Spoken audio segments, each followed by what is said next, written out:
안녕하십니까. 머니케어 뉴스 케어맨입니다. 금요일 출근길에 여러분을 만나 뵙는 그런 시간이겠죠.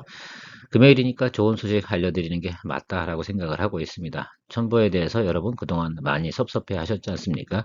다른 2차전지 관련된 뭐 양극재, 음극재 막 그런 것들 쭉쭉쭉 달려나가는데 왜 전해질, 전해액 분야에 있는 첨보만큼은 왜 이렇게 신통치 않아? 물론 전해질, 전해액 분야가 다 좋지 않았습니다.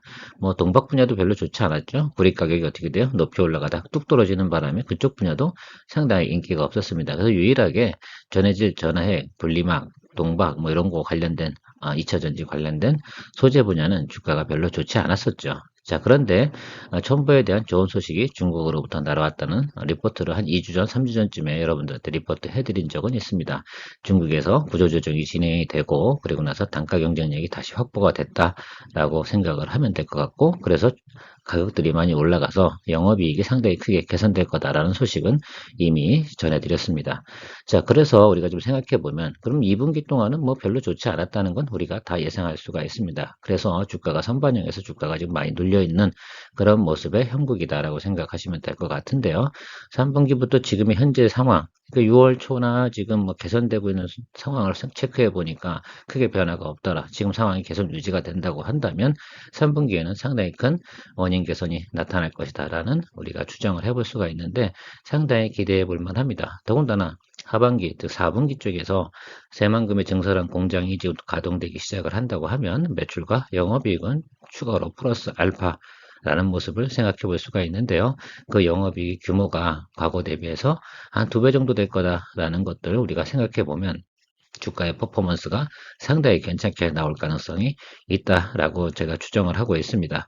그래서 다른 것도 2차전지 분야는 좀 소외됐을 때 얘가 이제 한 번 정도 우리한테 좋은 기회를 주지 않을까라고 생각을 하고요.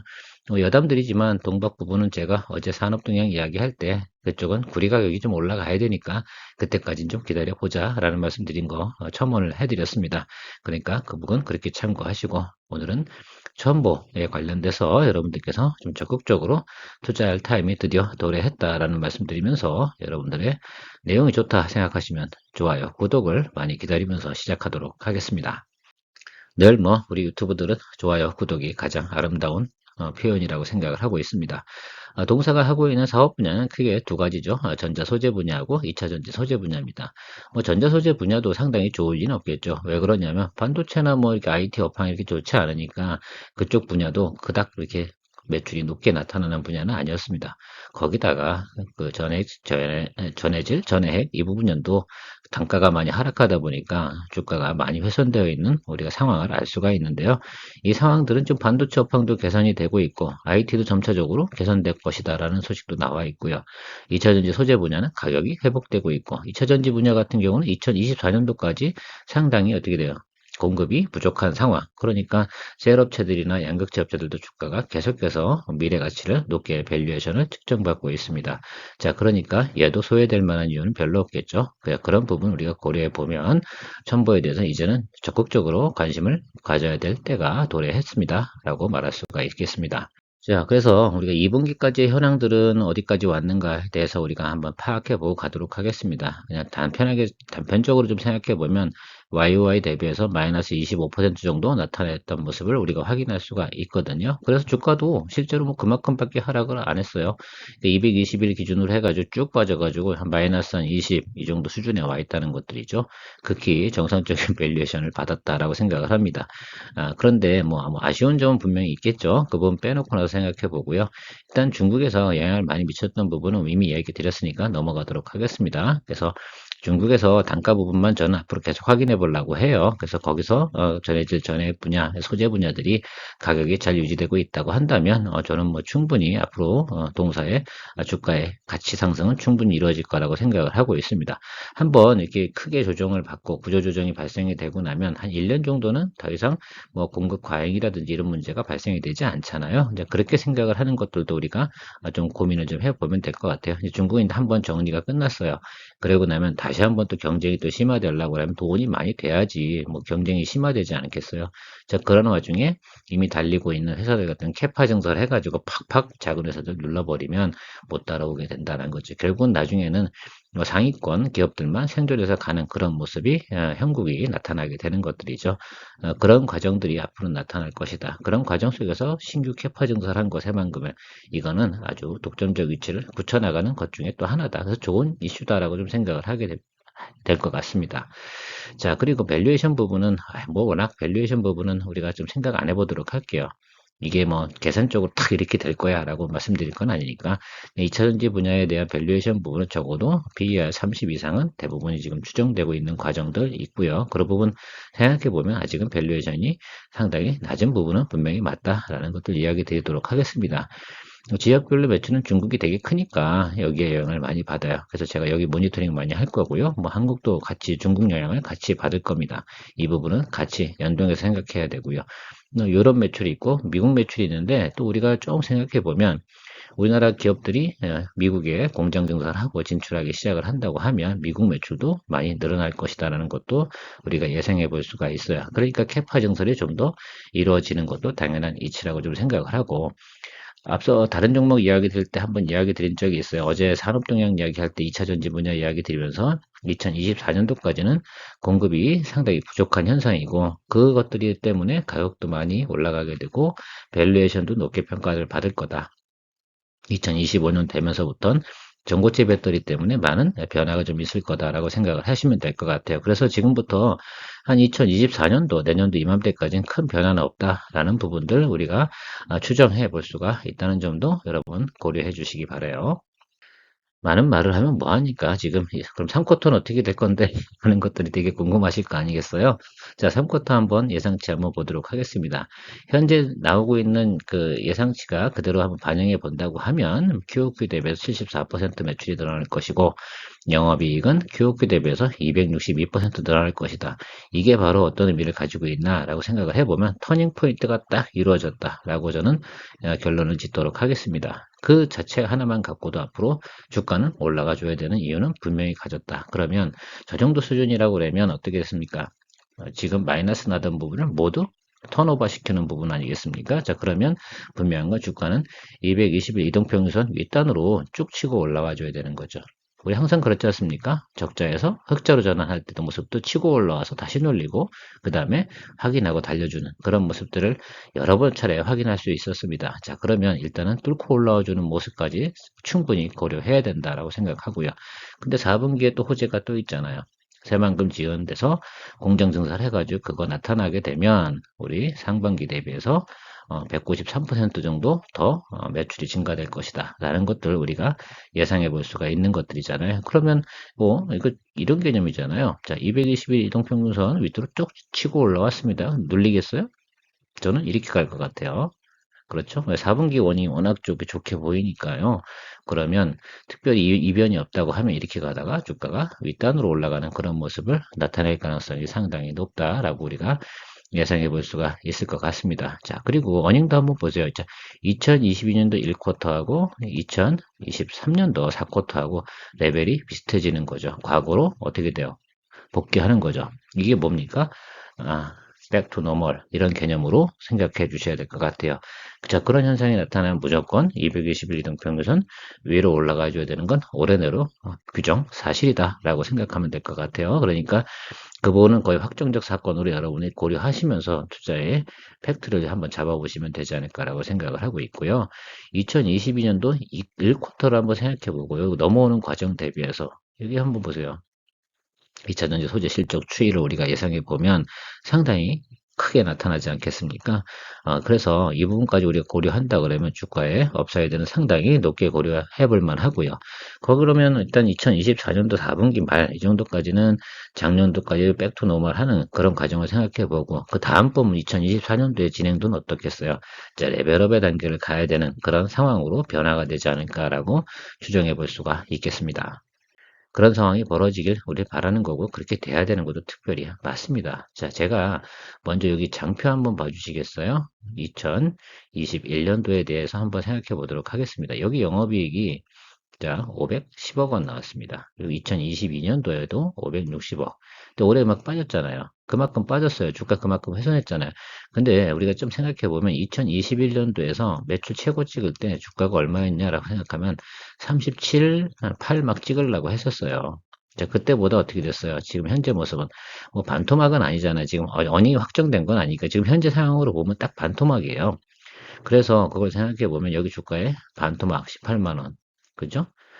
18만 원, 19만 원 이렇게 찍고 있는 게 정상이지 않겠습니까? 그렇죠? 그렇게 상상해 가십니까? 자, 그렇다고 하면 내년도 원인 한번 가생해 볼게요. 자, 108입니다. 그럼 2021년, 2022년 대비해서 어떻습니까? 두 배이잖아요. 자, 2025년은요. 그보다 더 높잖아요. 자, 그럼 이거 어떻게 밸류에이션 어떻게 줘야 될 것 같다고 생각하십니까? 주가는.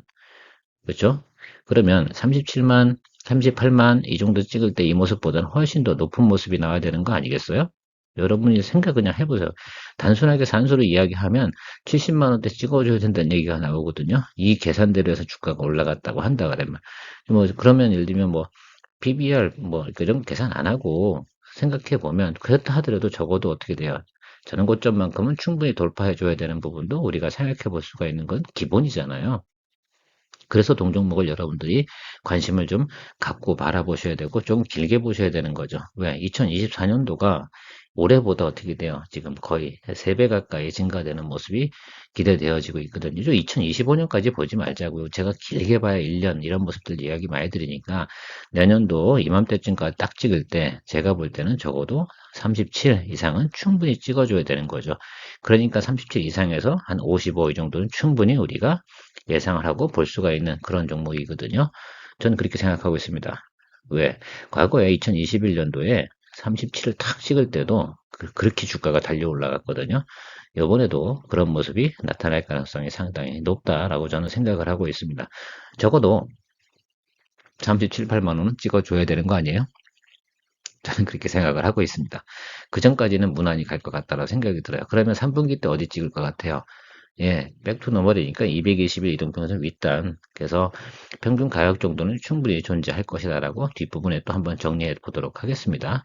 자, 어쨌든 이게 거의 보면 지금 이 리포트가 맞다면 저는 이 전제 조건이 이 리포트가 맞길 바랍니다. V자잖아요. 이런 형식으로 나타나는데 주가도 어떻게 되겠어요? 이렇게 떨어졌잖아요. 그럼 이렇게 올라가줘야 되는 거 맞죠? 같이 가야 되는 게 저는 연동돼서 가야 되는 게 당연한 이치라고 생각을 합니다. 조금 중간에 예를 들면 매크로라든지 뭐 그때 기업 환경 여러 가지가 좀 안 도와준다 하더라도 서서히 해서라도 이렇게 가야 되는 건 맞습니다. 그렇게 생각해 보고요. 앞으로 매출 전망 부분으로 생각해 보면 2025년, 2026년까지 성장하는 건 알겠는데 가장 많이 성장하는 데가 어디예요? 여기서부터 여기 넘어가는 과정.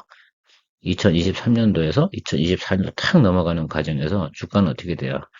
그러니까 매출이 한 300% 정도 늘어나는 거 아니겠습니까? 그 폭도 우리가 생각해 줘야겠죠. 그 성장성을 갖다 그럼 주가가 반영을 안 해주면 그게 주식이에요? 주식 아니잖아요. 자, 그러니까 조금 고민해 보면 그 부분을 여러분들께서 많이 많이 고민을 하시면서 투자 여부를 결정 내려야 된다고 생각을 하고 있습니다.